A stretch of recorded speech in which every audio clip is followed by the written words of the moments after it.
Hey, oh my gosh. I look like a wonderful mess. And I cut my bangs. Can you tell? It's like quarantine haircuts. I just didn't. I have a hair color appointment, but it's not until toward the end of June. And these bangs were just killing me, so I had to cut them. And apparently they're terrible. So don't tell my stylist. But at least they're out of my eyes again. Thank God.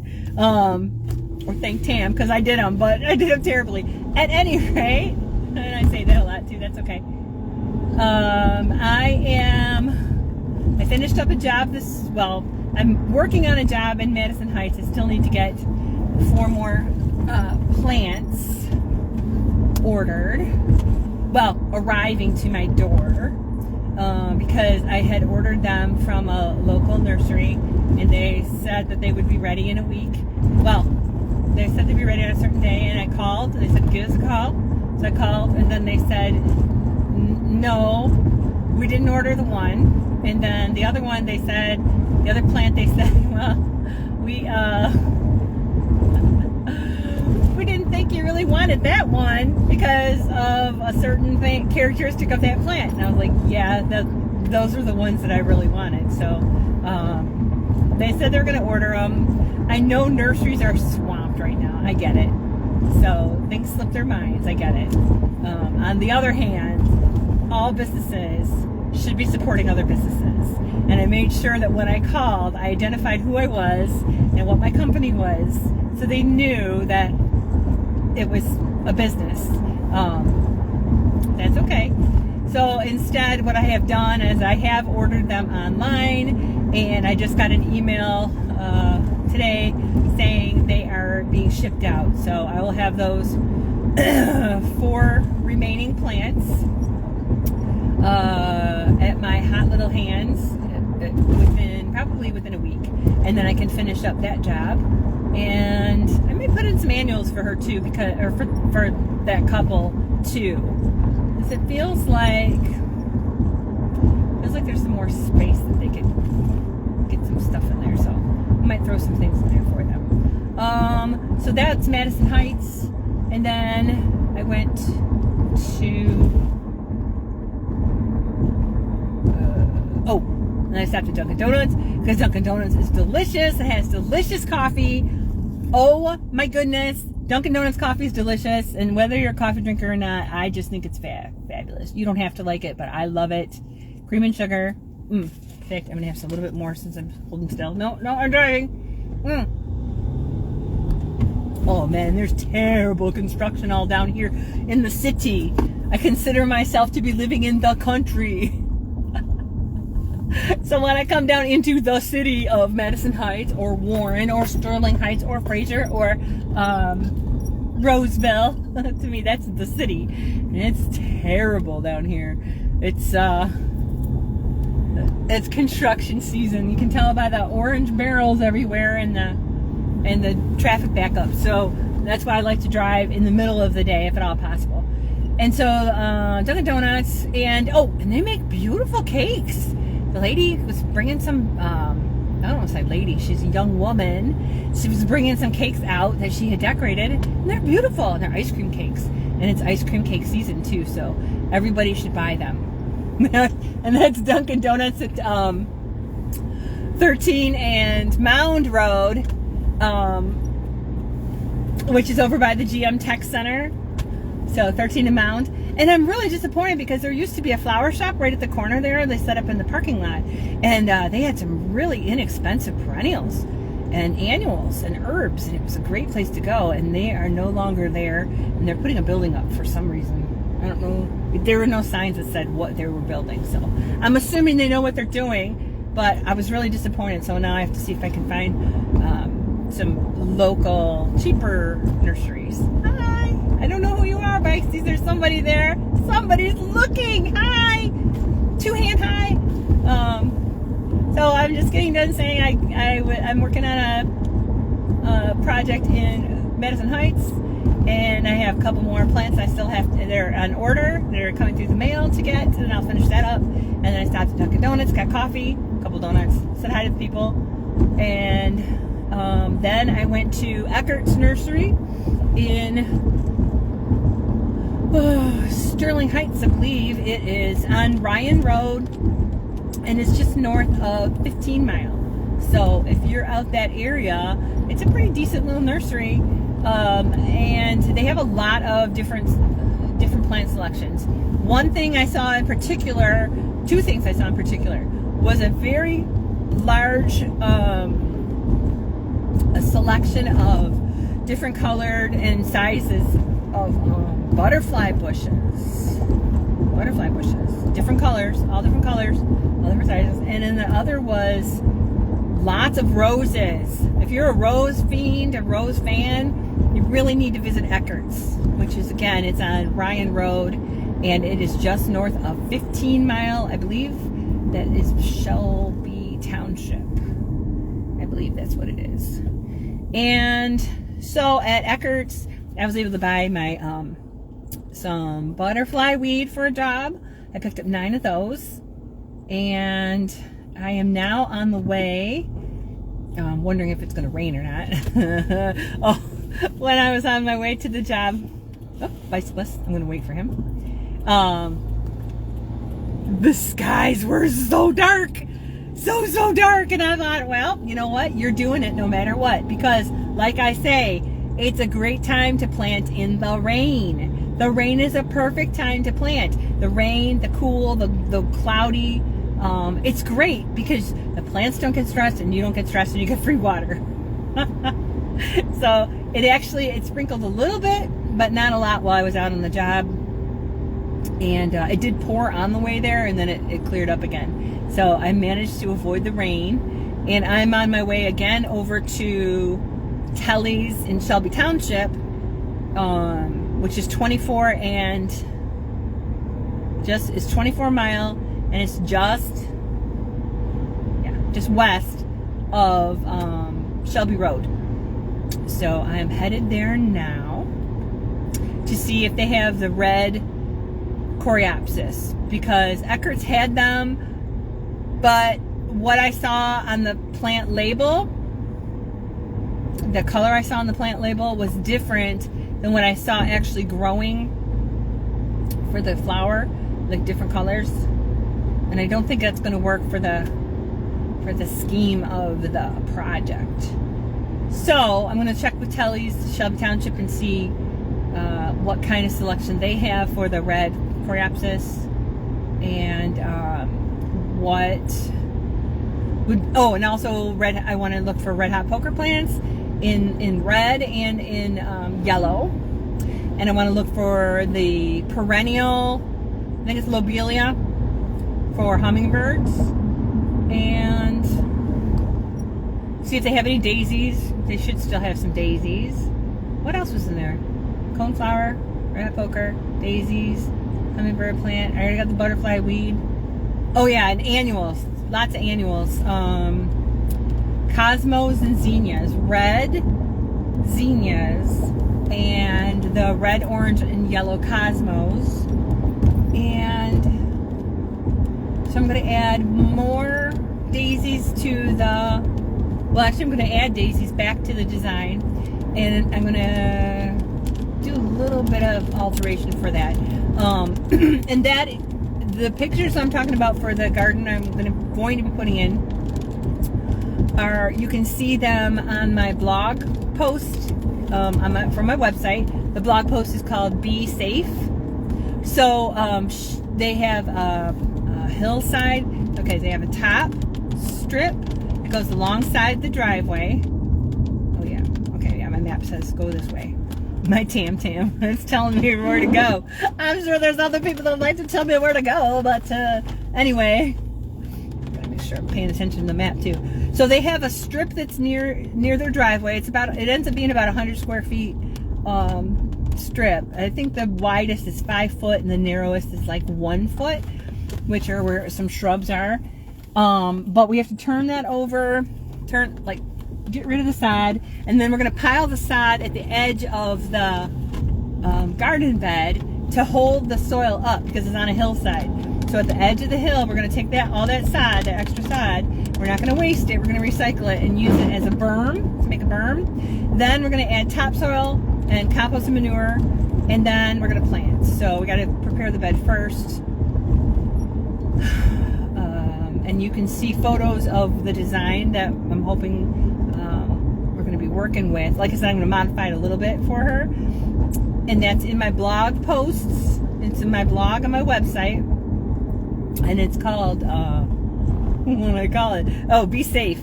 I pooped. Putting in those plants was some hard work. I was trying to think hard. I was trying to do it all logically, so in case I got poured on. Trying to get as much done as I could before I got poured on. And where am I? Oh, I'm coming up to, I'm at Shelby Road. Shelby and 23 right now. I was like, wait, there's no tellies. No. I'm still on 23 mile. And then there's a hillside. So the slope going down, I'm going to be adding perennials and annuals all up in there too. And she already has like catmint shrub, the little ones, catmint plants, like going down the hillside. And they are like, they're so easy to care for. They like take care of themselves basically. And those are the ones that you can cut back. Midsummer, after all the blooms are kind of faded, you can cut those back to 6 inches and they will bloom again, and they'll bloom again, and they'll bloom again. So trying to think why I even got on the live. Oh, that was to tell you that like I'm out here today. I took the day off from my regular job. Actually I worked 4 10s this week, so my brain is kind of fried. But it was worth it because today I have off, so I was able to do the work there, and then I was able to visit a greenhouse, and then visit another greenhouse, and pick up plants that I need, and give you like little tours of these different greenhouses. But the thing is, if you don't know about plants and you want to do it yourself, but you want me to come along, tag along, and help you decide, I am available for that. I'll go anywhere, anytime. Well, not anywhere. Well, I might go anywhere. I love to travel. I've been to Alaska. I've been to Japan and Korea. Been to Yellowstone. It didn't blow up. Anyway, I like to travel. That's fine. I needed a little bit of advance notice. But I don't mind going to the greenhouses or the nurseries and helping you pick things out that you want. So if you're like really drawn to a flower, if I know that your garden is entire sun in the middle of a field, and you're drawn to these beautiful flowers on a really, really pretty hosta plant, and you say, Tam, is this going to work in my garden? And I'll say, well, one, I'll probably say, read the label. And you'll read the label and it'll say, oh, this is for shade. Is my garden shade? No, your garden is sun. Your garden is full sun. They say that full sun now is a spot that receives at least 6 hours of sun. But there are other types of plants, and I missed my turn. Turn around. There are other types of plants that have to have more than 6 hours of sun. So they'll say full sun, like sunflowers. They love sun. So if you only give them 6 hours of sun, they'll grow, but they won't look as nice as you might want them to. Good turn. Perfect. Okay, so if you want someone to come along, hold your hand, and help you with things. If you're like, you know what, I want something that's yellow, and it only grows about no more than a foot tall, and it doesn't mind the shade, then I can steer you towards something like that. Probably we'll look at some like Japanese forest grass that's like, it ends up being like yellowy green or fluorescent green, or some coral bells that have different kinds of leaves, different colored leaves like that, real bright. Or sometimes they have yellow leaves, or they have rust colored leaves. Or we might look at some short flowers that, yes, I'm in the right place. Some short flowers that grow well in part shade, because you can get away with part shade sometimes in the sun, and you can get away with part shade in the shade. Just depends. Just depends on what the plant is. Now, if the plant always needs moisture and you're going to try and grow it in the sun, that's a bad idea, because it's not going to grow well. It's not going to be happy.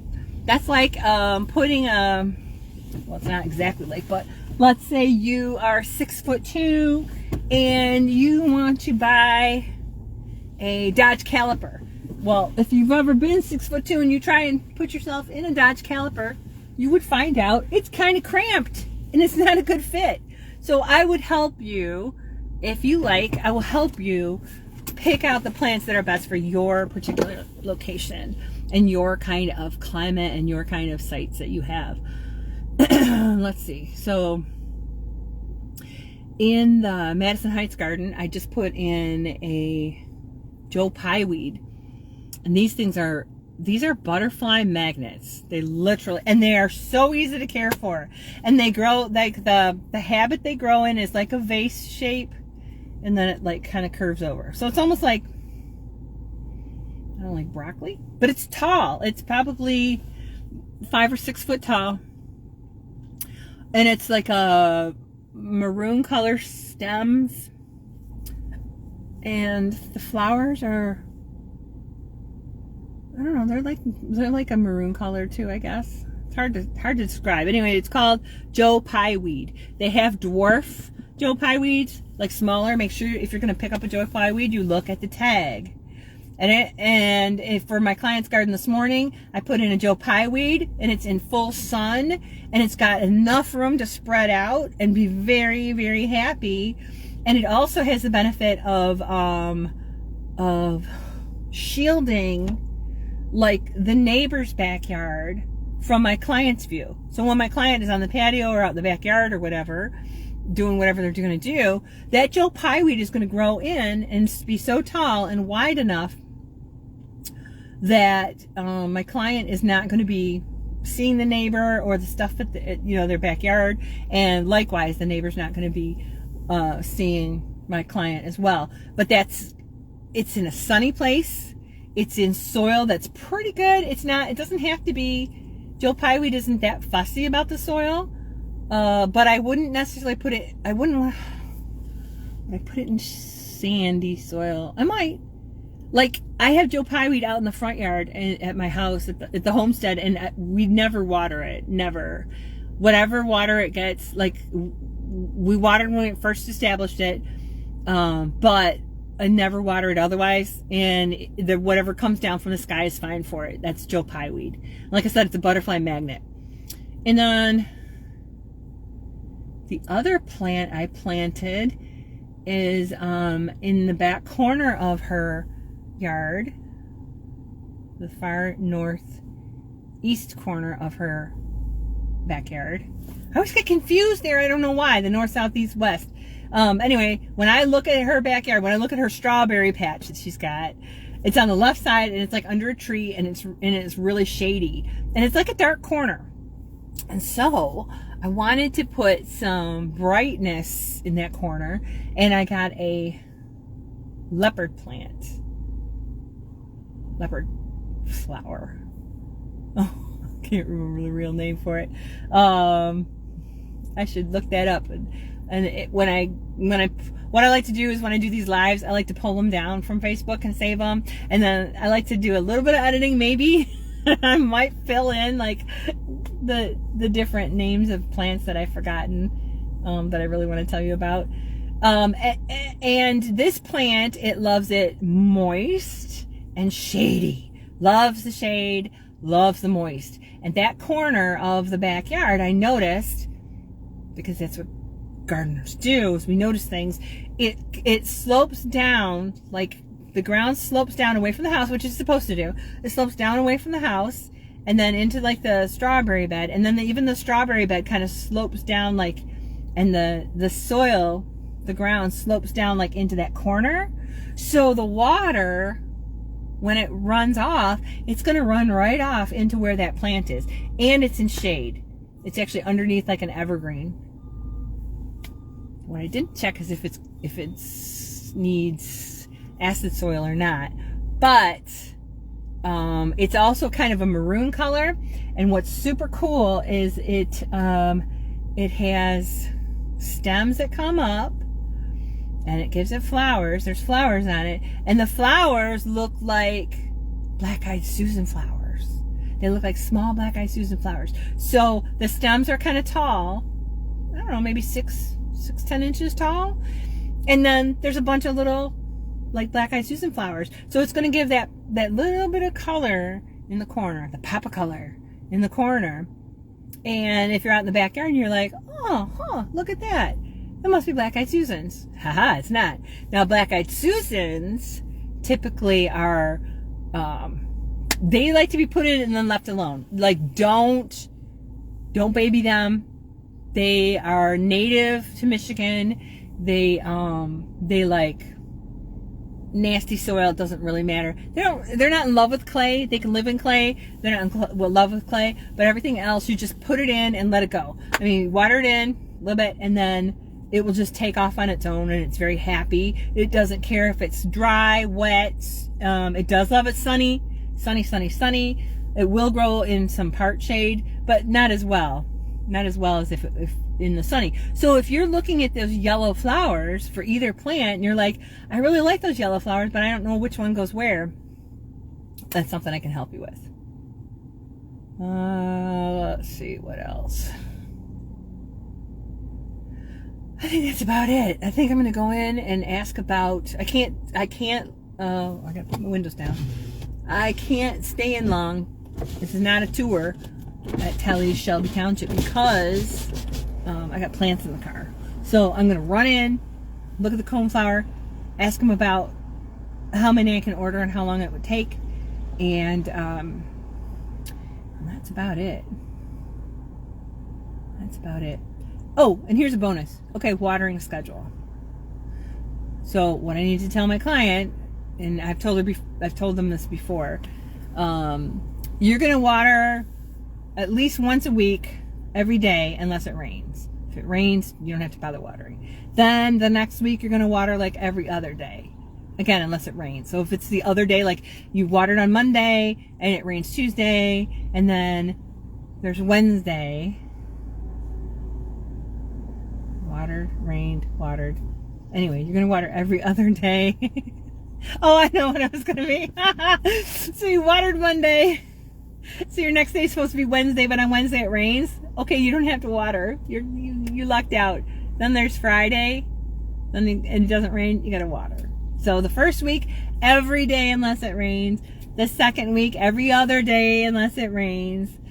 The third week, at least twice during the week. Pick 2 days. And by then, you should start seeing a little bit of new growth, new stems, new life going on in those plants or flowers that you put in. And then from then on out, at least once a week, because they're new. Again, unless you get a good rain. If you get a rain, and that,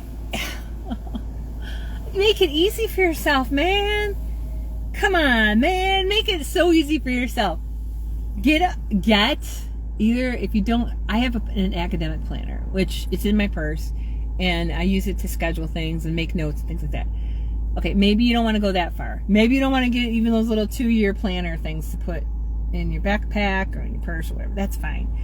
But maybe get a wall calendar, just a cheap dollar store wall calendar. Hang it in your kitchen where you're going to see it all the time, or your bathroom when you're going to see it all the time. Every time it's got a good rain, and like keep a pen, just like, you know how like the pens have those little catch things on them? I keep a pen with our calendar in the kitchen, just on the calendar. And every time there's a big rain, I take the pen down, and I write rain in capital letters. And that reminds me, oh yeah, there was a big rain on Tuesday. And now it's Friday. So I could probably go till Tuesday again without watering, because I know when the rain has happened. Or if you just planted a bunch of your annuals, maybe you just put in some of your bedding plants, you put in a bunch of begonias. Okay, so you write that on the calendar, make it simple for yourself. You're in the bathroom anyway. You're in the kitchen anyway. Make it simple, keep it simple. Kiss. Keep it simple, silly. So write it down. Okay, planted magnolia tree. And you write it down. Or somebody else writes it down for you. Somebody keep track of what happens when. That way you've got a little bit more data to work with. And you're not having to guess. The other part with watering outside plants is you can put your finger in the soil and see. So every knuckle that you got, every bend that you've got is like an inch. So that's an inch right there, and that's an inch right there, and that's an inch right there. If you put your finger in down this far, like 2 inches, and it's dry, you probably need to water. But if you put your finger in an inch and it's moist, you may not need to water. You probably don't need to.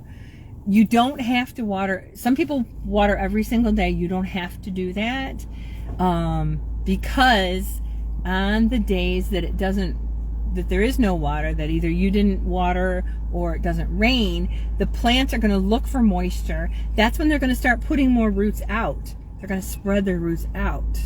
They may not go deeper. Some plants do go deeper for water, but usually they're going to go sideways for water. So if you are watering, let's say it's the middle of summer and we're not getting any rain for weeks.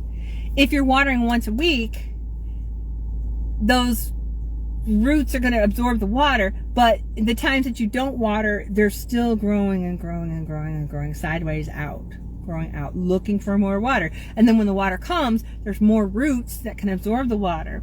And what water does, a couple things the water does, is when it goes through the soil, it actually brings oxygen down into the soil for the roots. It brings minerals, and oxygen, minerals, and obviously moisture as well. And that's why your soil, it's important that your soil is not too sandy. That means it's got big particles and the water can go through and just disappear. Or it's not too clay. That means the particles are really tiny and they stick together like Play-Doh. Clay is Play-Doh soil. And then sandy soil is like play sand. Try and clump that together. It won't. It'll run right out of your hands. Play-Doh will stay in your hands. So you want an in-between. That does not mean do not mix your Play-Doh and your sand. Do not do that. You're basically going to make concrete. Don't do that. You're going to add organic matter. Either type of soil can be improved with organic matter, and that can be as simple as taking your clippings from your lawnmower, as long as you don't have like herbicide or insecticide on it, and spreading them all in that soil. And eventually it'll decompose into the ground, and if you lift it up, you'll see worms. That could be laying cardboard down over the top of grass to make a bed. The cardboard eventually just disappears. It rots away, and it gives more nutrients to the soil. So that's when they say add organic matter. I used to think it meant like okay, you have to get the organic food from the grocery store and like use it. Like if it's organic strawberries, you like take the stems and you like put them all in the soil because it's organic. And it's like, that's not what that means at all. It's grass clippings, it's leaves, especially in the fall. You can get lots of leaves in the fall just to spread over the top, and they're going to decompose naturally. All the little things are going to come up and grab pieces and eat them, and they're going to do their little things, and the worms are going to poop, and it's going to enrich the soil. So the reason I got into that was because of watering. I just want to tell you about watering, a little bit about watering schedules. So the first week, every day unless it rains. The second week, every other day unless it rains. The third week, like twice that week unless it rains. And the fourth week, you start picking a day and you're going to water so that the gardens get moisture at least one time per week. Some people get rain gauges, and then they can see how much rain falls in the little rain gauge, or they can see how much rain falls at a time. Now, if you get a huge deluge of rain, like a week ago, we had like this deluge of rain. That water that comes down so fast, it's too fast, and it just runs off. no matter what's going on, it's going to hit the soil and it's just going to run wherever the slope is. That water is too much. Now, if you have rain barrels or ways to save that water, that's great. You can use that, but I would not count that as a, like really as a rain day, because the water is so fast and like so much that it's not going to be absorbed into the ground. Now, a day of steady rain and steady clouds, perfect. That's what we're looking for. Not like we can order it up or anything like that. All right, shoot, it's getting sunny. No. All right, I got to run in and run out. Ask a question and run out. So, hope y'all are having a great day. And it is Friday of Memorial Day weekend. Woo! Now, Memorial Day, we are honoring those who died in service. We're remembering them for their service. Veterans Day, those people are still alive, and we're honoring the people who are still alive that served. Memorial Day, we're honoring those who passed away for us. But we also can have barbecues and cookouts and picnics and go to the beach and whatever else you're going to do. So I hope that your Memorial Day weekend is good. Try and do any hard work in the early morning when it's cool, or in the rain when it's cool. And enjoy the sunshine, just resting with your lemonade or whatever your beverages of choice. So, this is Tammy Lowe, the Lazy Northern Gardener. Love y'all. Bye.